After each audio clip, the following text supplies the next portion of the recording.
To quote Supertramp, it's raining again. Faced with conditions like these, many outdoor photographers would just see it as a non-starter. In fact, it's probably best if we just wait indoors until it passes through. Excuse me. Hang on a minute though. Feel free to call me a madman, and I know many of you will.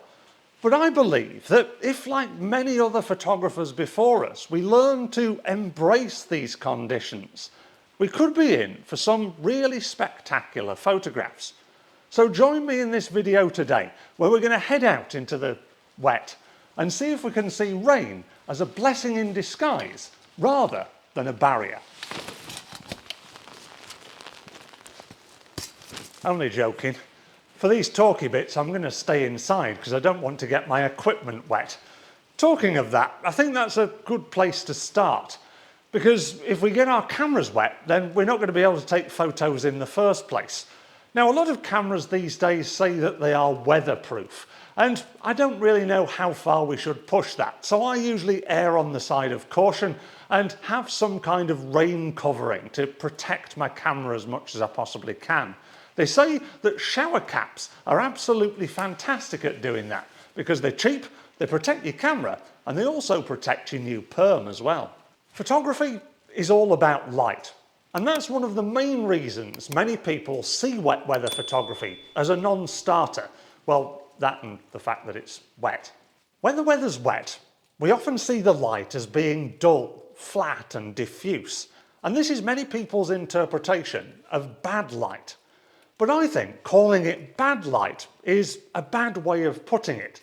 I think we need to be a little bit more positive, like I was when I took this shot of the woodland earlier on. If I'd have taken this photograph on a bright sunny day, yes, you might have seen the vastness of the woodland landscape and the valley disappearing off far into the distance. But I think the flat light adds atmosphere and also depth as well. On a sunny day, I think the depth would be lost, but on the rainy day, those subtle differences between the layers of contrast as the rain clouds drift above the trees create a really interesting aesthetic, and one that I think works really, really well. In order to emphasise that subtlety in soft light, I'll do a number of things. First of all, when I'm out in the field, I'll open my aperture as wide as it will go on a reasonably fast lens, i.e. a lens with a good wide aperture. This will soften the foreground ever so slightly and the background, allowing us to focus our attention onto a slimmer plane of focus. Also, in post-production, I'll do my best to balance the dynamic range of the photograph, effectively making the brightest highlight closer to the darkest shadow. You can do this in a number of ways. You can decrease the highlights, making them darker, and increase the shadows, making them brighter. And you can also grab the bottom left-hand point of your tone curve and move it ever so slightly up the y-axis of the graph. This creates that really nice soft look to the blacks, and also a nice melancholic feel to your photographs. I think the next thing that we should talk about is colour. Now, I think when many people approach wet weather photography, their first idea is to turn a photograph black and white, because it'll get rid of all of those muddy, horrible colours and emphasise the nice contrast that we can possibly cling on to. I don't think that's necessarily a bad idea. I think that black and white works perfectly, especially in a shot like this one that I took earlier on, where we've got this single minimal tree silhouetted against a really bright background. The eye knows exactly where to look, the landscape gives it context, and it just creates a really nice balance between the stark contrast of subject and background. However, in a photograph like this one, black and white doesn't work at all, because there's lots of texture. And again, we're dealing with that very flat light in the woodland setting, so there's not a huge amount of contrast that's absolutely vital in black and white photography. Because of that, our eye doesn't really know where to settle, and things just get a little bit messy. What I decided to do with this photograph is keep it in colour, but have the colours as slightly desaturated, not punchy and in your face, because that would probably have the same effect as the black and white photograph, with your eye not really knowing where to settle.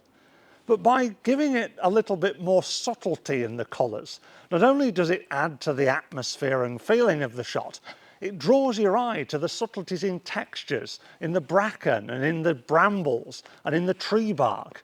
And the line of the path leading away and the visual stepping stones of the trees guide your eye through the shot, making it uncomplicated and interesting to look at. Even when it's dull, colour can often surprise us, just like this freshly cut tree stump did on my walk earlier on. Believe it or not, I've not done any colour manipulation to this shot whatsoever, but the red, because it's glistening in that wet light, really shines and pops, drawing your eye to the little details within the rings of the wood and creates a really interesting abstract photograph. Just when I thought the rain was stopping, I think it's coming back with a vengeance. Anyway, we'll press on, because I think the next thing that we need to talk about is subject.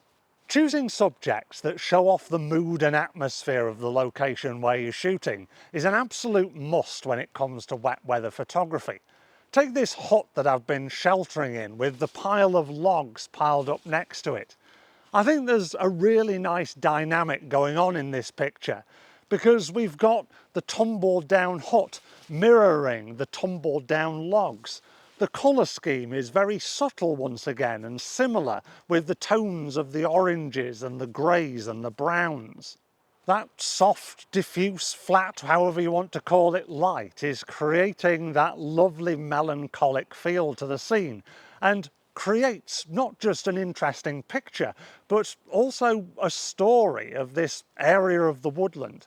For me, photographs like this work so much better in conditions like these, because instead of presenting them as sunshine, lollipops and rainbows everything, by presenting them from a documentary perspective, we're not just trying to idealise the scene like we would do in perfect weather conditions, we're telling a very real story. And it's a story that many people, if we didn't embrace these conditions, would probably miss out on. So next time you open the curtains only to be met with rain on the window, instead of feeling downhearted, think, actually, there might be something in this, and head out anyway. Try emphasising that flat light. Experiment with black and white and colour, and select subjects that create mood and atmosphere in your photographs. If you do all this, I guarantee that you'll make the most of any wet weather conditions. Just make sure you remember that shower cap. I'm going to press on now, even though it still looks like rain. If you've enjoyed this video, then please give it a like and consider subscribing to the Yorkshire Photo Walks channel if you haven't already done so, and I'll see you in the next video. Thank you very much for watching.